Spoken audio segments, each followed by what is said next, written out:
নমস্কার বন্ধুরা, সবাই কেমন আছেন? আমি সঙ্গমিত্রা সাহা আর আপনারা দেখছেন আদ্রিস মাসালা কিচেন। আজকে আমি আপনাদের সামনে রান্না করে দেখাবো গাঠি কচুর তরকারি। কি আপনারা খান তো গাঠি কচু? অনেকেই কিন্তু ভালো খান, আমি কিন্তু ভীষণ ভালো খাই। তো গাঠি কচু নিয়েছি আর নিয়েছি আলু, দুটো মাঝারি মাপের আলু নিয়েছি।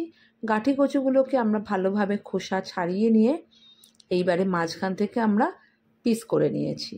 তো অনেক সময় আমাদের গাঠি কচুর মাপটা কিন্তু খুব বেশি বড় ছিল না, আপনাদের যেরকম বড় মাপ থাকলে সেই বুঝে আপনারা করবেন। আর আলুগুলোকে আমরা ডুমো ডুমো করে কেটে নিয়েছি। এইবারে আমরা এই গাঠি কচুগুলোকে ভালোভাবে ধুয়ে নিয়েছি। নিয়ে এইবারে আমরা জলের মধ্যে এটাকে একটু সেদ্ধ করে নেব। সেদ্ধ করে নেওয়ার সময় কিন্তু সামান্য একটু নুন দেবেন, ঠিক আছে? তো আমরা গাঠি কচুটাকে এবারে গ্যাসে বসিয়ে এটাকে সেদ্ধ করে নেব। আর নিচ্ছি চিংড়ি মাছ। তো যতক্ষণে আমরা গাঠি কচুটাকে সেদ্ধ করছি ততক্ষণে আমরা চিংড়ি মাছটাকে ভালোভাবে ধুয়ে ওর ওপরে যে নোংরাটা থাকে সেটাকে ফেলে এবারে আমরা নুন হলুদ মেখে রেখে দেবো কিছুক্ষণ সময়ের জন্য। খুব বেশি সময়ের জন্য কিন্তু চিংড়ি মাছে নুন হলুদ মেখে রাখার প্রয়োজনীয়তা নেই। জাস্ট 10-15 মিনিট হলেই হবে, কিংবা আপনারা ইনস্ট্যান্ট মেখে ইনস্ট্যান্ট ভাজতেও পারেন, কোনো প্রবলেম নেই। তো আমরা এখানে চিংড়ি মাছটাকে নুন হলুদ মেখে রেখে দিয়েছি। এবারে ঢেকে রেখে দিলাম এটাকে। তো গাঠি কচু কার কার ফেভারিট আমাকে কিন্তু জানাবেন। গাঠি কচুর তরকারি খেতে কিন্তু দারুণ লাগে। কি ভালো লাগে তো? তো আমরা এবারে গাঠি কচুটাকে সেদ্ধ করে নেব, ঠিক আছে? আপনারা চাইলে প্রেশার কুকারও, তবে আমি এখানে ছোটো সাইজের গাঠি কচু নিয়েছি। যদি বড় সাইজের নেন তাহলেই আপনারা প্রেশারে সিটি মেরে নেবেন। তো গাঠি কচু কিন্তু সেদ্ধ হতে বেশিক্ষণ সময় লাগে না। তো যতক্ষণে আমাদের গাঠি কচুটা সেদ্ধ হচ্ছে আমরা ততক্ষণে এর মধ্যে আমরা আলু আর চিংড়ি মাছটাকে ভেজে নেব। তো আমরা এখানে সাদা তেল ইউজ করেছি, আপনারা চাইলে কিন্তু সর্ষের তেলও ইউজ করতে পারেন। যেহেতু মাছের আইটেম সর্ষের তেলও করতে পারেন, তবে আমি কিন্তু আজকে এখানে সাদা তেল ইউজ করেছি। কড়াইটাকে ভালোভাবে গরম করে নিয়ে আমরা সাদা তেল দিচ্ছি। সাদা তেলটাকে ভালো করে গরম করে এইবারে আমরা আলুগুলোকে ভেজে তুলব। আলুটাকে কিন্তু একটু কড়া করে ভাজবেন, তাহলে ঝোলের টেস্ট অনেকটা ভালো লাগবে। তো আমরা আলুটাকে ডুমো ডুমো করে কেটেছি, আগেই বলেছি। এবারে নুন হলুদ দিয়ে আমরা ভালোভাবে এটাকে ভেজে তুলে নেব। তো গাঠি কচুটাকে যেটা বললাম আগেই যে প্রেশারে সিটি দেবেন, অনেকেই ভাববেন প্রেশারে সিটি দিলে তো গলে যাবে। হ্যাঁ, বড় গ্যাসে একটা জাস্ট সিটি আসবে, সাথে সাথে আপনারা কিন্তু এটাকে বেসিনের কলে ধরে সিটিটাকে হাওয়াটাকে বার করে গাঠি কচুটাকে ঝুড়ির মধ্যে ঢেলে দেবেন। যাদের খুব তাড়াতাড়ি দরকার, অফিসে যাওয়ার সময় কি লোকজন চলে এসছে, কিংবা নিজেদেরই রান্না তাড়াতাড়ি করতে হবে, তখন কিন্তু এই প্রসিডিওরে আপনারা গাঠি কচু একবার করে দেখতে পারেন। সেদ্ধ করাটা কিন্তু বলছি। তো আমরা আলুটাকে ভালোভাবে কড়া করে ভেজে নেব। গাঠি কচু খেতে কিন্তু খুব ভাল লাগে, তবে হাত দিয়ে কিন্তু বেশি কষলে ধুতে যাবেন না, অনেক সময় হাতও চুলকাতে পারে। খুব বেশি গাঠি কচুতে গলা কিংবা হাত চুলকায় না, তবে অনেক সময় অনেক কচু হয়তো বুঝতে পারবেন না, চুলকাতে পারে। ওই জন্য সব সময় ঝুড়িতে ঝাঁকিয়ে ঝাঁকিয়ে তারপরে ধোবেন। এটা কিন্তু আমার মায়ের থেকে শেখা। ঝুড়িতে ঝাঁকিয়ে ঝাঁকিয়ে মাছ ধোয়া আর তরকারি ধোয়া। তার কারণ মাছে অনেক সময় কাঁটা থাকে, তো সেগুলো হাত দিয়ে ধুতে গেলে না, কষলিয়ে ধুতে গেলে হাতের ওই কাঁটাগুলো ফুটে যেতে পারে, সেই অর্থে। তো আমাদের দেখুন কথা বলতে বলতে আলু ভাজা হয়ে গেল, আলুটাকে তুলে নিয়েছি। এইবারে আমরা সব চিংড়ি মাছগুলোকে ভেজে তুলব।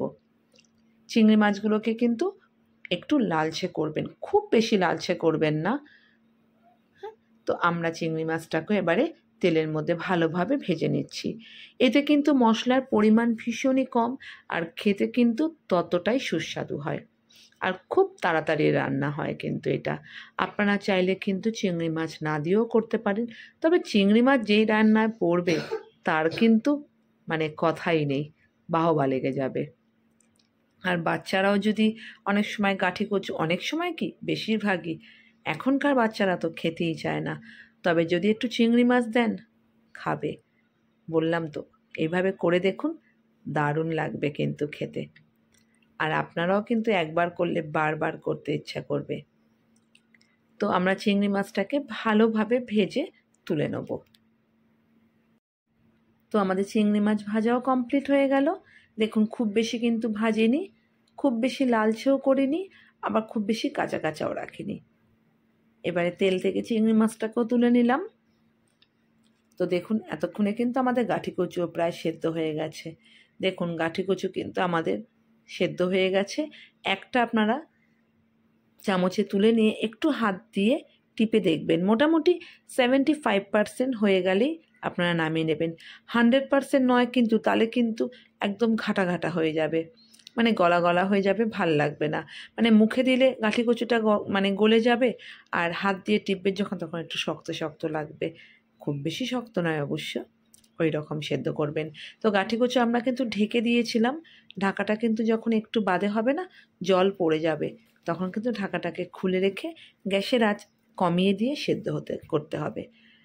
তো আমরা এবারে তেলে দিলাম জিরে, তেজপাতা, গোটা জিরে, সাদা গোটা জিরে আর তেজপাতা ফোড়ন দিয়ে যখন ফোড়নটা একটু পুড়ে পুড়ে যাবে, তখন গাঁঠি কচুটাকে দিয়ে দেবো, যেটা আমরা সেদ্ধ করেছিলাম। আর জলটাকে আমরা কিন্তু ফেলে দিয়েছি। গাঁঠি কচুর ওই জলটাকে কিন্তু আমরা আর ইউজ করব না। এইবারে আমরা ওই তেলের মধ্যে গ্যাসের আঁচটাকে বাড়িয়ে খুব করে এটাকে একটু ভাজা ভাজা করব। খুব বেশি ভাজবো না, মোটামুটি ভাজবো। তো আমরা এখানে গ্যাসের আঁচটাকে বাড়িয়ে দিয়ে ভাজছি। আমরা কিন্তু আলু ভাজার সময় নুন দিয়েছি, চিংড়ি মাছ ভাজাতে নুন দিয়েছি, আর গাঁঠি কচুটাও যখন আমরা সেদ্ধ করেছি তখনও কিন্তু এর মধ্যে নুন দিয়েছি। তো ফলে নুনের পরিমাণটা কিন্তু বুঝে দেবেন।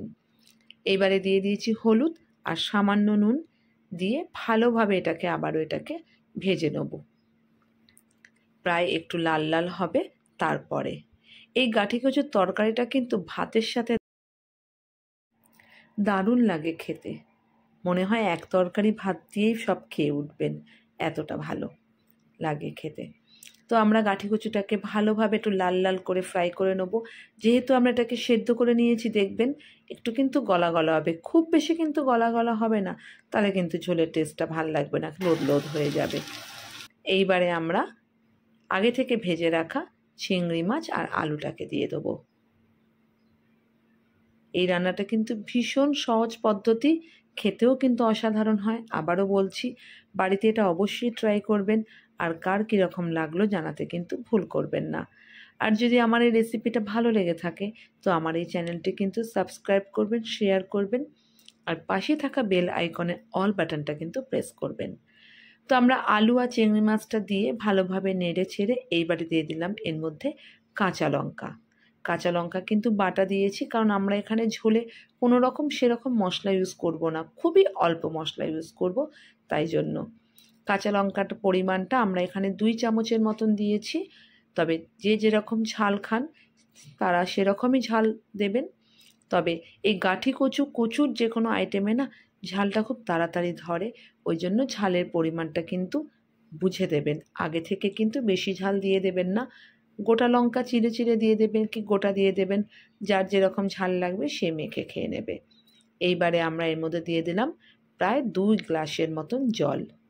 গাঁঠি কচু আর আলুটা ডুবে যাবে, আর চিংড়ি মাছটা জাস্ট একটু সেদ্ধ হবে। গাঁঠি কচু আগেই আমরা সেদ্ধ করে নিয়েছি, ফলে খুব বেশি সেদ্ধ করার প্রয়োজন নেই। আর আলুও যেহেতু আমরা মানে লাল করে ভেজে নিয়েছি, আলু প্রায় 70-80% ভাজা হয়ে গেছে। তো এখন জলটাকে দিয়ে ভালোভাবে একটু ফুটতে দিয়ে আমরা মানে আঁচটাকে কমিয়ে দেবো গ্যাসে, জাস্ট 5 মিনিটের জন্য। দেখুন আমাদের ঝোল কিন্তু বেশ ভালো ফুটতে শুরু করেছে। এইবারে আমরা এর মধ্যে দিয়ে দিলাম জিরের গুঁড়ো। আমি এখানে ভাজা জিরের গুঁড়ো দিচ্ছি, আপনারা চাইলে সাদা জিরের নর্মাল যেটা পাওয়া যায় দোকানে, কিংবা আপনারা যদি মিক্সিতে গুঁড়ো করে রাখেন সেই জিরের গুঁড়োটা দেবেন। তো আমরা এখানে 2 চামচের মতন জিরের গুঁড়ো দিয়েছি, দিয়ে ভালোভাবে এটাকে ফুটতে দেবেন 2 মিনিটের জন্য। দিয়ে দিলাম সামান্য পরিমাণ চিনিটা রান্নার একটা ব্যালেন্স আনে, তাই জন্য দিয়েছি, আপনারা চাইলে নাও দিতে পারেন। তো চিনিটাকে দিয়ে এইবারে ভালোভাবে ফুটতে দেবো। জিরের গুঁড়োটা যখন দেবো তখনই কিন্তু সাথে সাথে চিনিটা দিয়ে দেবো, তার কারণ আমরা তখন জাস্ট 2 থেকে 3 মিনিট ভালোভাবে ফুটতে দেবো। ব্যাস আমাদের কিন্তু গাঠি কচু চিংড়ি মাছ দিয়ে রেডি। কি একদম অল্প সময় না?